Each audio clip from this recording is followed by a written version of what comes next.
Hello friends, വറുവർ YouTube ചാനലിലേക്ക് വീണ്ടും സ്വാഗതം. ഇന്നൊരു പാചക വീഡിയോ അല്ല, നമ്മുടെ പയറ് തോട്ടത്തിലേക്കാണ് ഇന്നത്തെ വീഡിയോ പോകുന്നത്. അപ്പോൾ ഇന്ന് നമ്മുടെ പയറ് ചെടികൾക്ക് നമ്മൾ കുറച്ച് ചാണകപ്പൊടി ഇട്ട് കൊടുക്കുന്ന ദിവസമാണ്. അപ്പോൾ ഇന്ന് എന്നെ സഹായിക്കാനായിട്ട് ഇച്ചായനാണുള്ളത്. ഇന്നത്തെ വർക്ക് ഫുൾ ഇച്ചായനാണ്. ഞാനാണ് ഇന്നത്തെ ക്യാമറയുടെ കാര്യങ്ങളൊക്കെ. അപ്പോൾ ഇന്നത്തെ പരിപാടി എന്താണെന്ന് വെച്ചാൽ, നമുക്ക് പയറിൻ്റെ ചുവട്ടിലൊക്കെ ചെറുതായിട്ട് ചാണകപ്പൊടി ഇട്ട് കൊടുക്കണം. അതേപോലെ തേങ്ങയുടെ തൊണ്ട് നമുക്ക് അതിൻ്റെ സൈഡിൽ കൂടെ വെച്ച് കൊടുക്കണം. എന്തിനാ അങ്ങനെ വെച്ച് കൊടുക്കണമെന്ന് വെച്ചാൽ, നമ്മൾ വെള്ളമൊക്കെ നനച്ച് കൊടുക്കുമ്പോൾ ഈർപ്പം നിൽക്കാൻ വേണ്ടി അങ്ങനെ ചെയ്യുന്നത്. ഇതുണ്ട് ഗായ്സ്, ഒരു വലിയ പ്ലാവ് ഉണ്ടാവും. ആ പ്ലാവിൻ്റെ ഇല മൊത്തം എൻ്റെ മുറ്റത്തുണ്ട്. ഇതിപ്പോൾ ഇങ്ങനെ നമ്മൾ എല്ലാത്തിൻ്റെയും ചുവട്ടിൽ ചാണകപ്പൊടി ഇങ്ങനെ വിതറി കൊടുക്കുക കേട്ടോ. അതുപോലെ കുറച്ച് എൻ്റെ തക്കാളി ചെടികൾക്ക് ഇട്ട് കൊടുക്കുന്നുണ്ട്. അതിന് നമ്മൾ കഴിഞ്ഞ ആഴ്ച വളം ചെയ്തതായിരുന്നു, എന്നാലും കുറച്ച് ബാക്കിയൊന്നും വിട്ടാട്ടോ.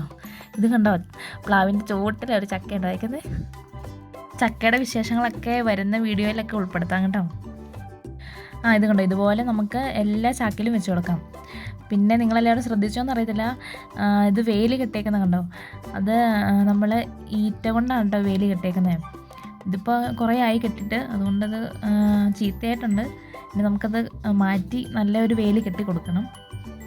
പയറ് മാത്രമല്ല, ഇതിൻ്റെ കൂട്ടത്തിൽ കടല, അതുപോലെ സവാള, ഉരുളക്കിഴങ്ങ്, അങ്ങനെ ചെറിയ ചെറിയ ഐറ്റംസും നമ്മളിവിടെ കൃഷി ചെയ്തിട്ടുണ്ട്. അടുത്ത വീഡിയോയിൽ കാണുന്നവരെ ടാറ്റാ.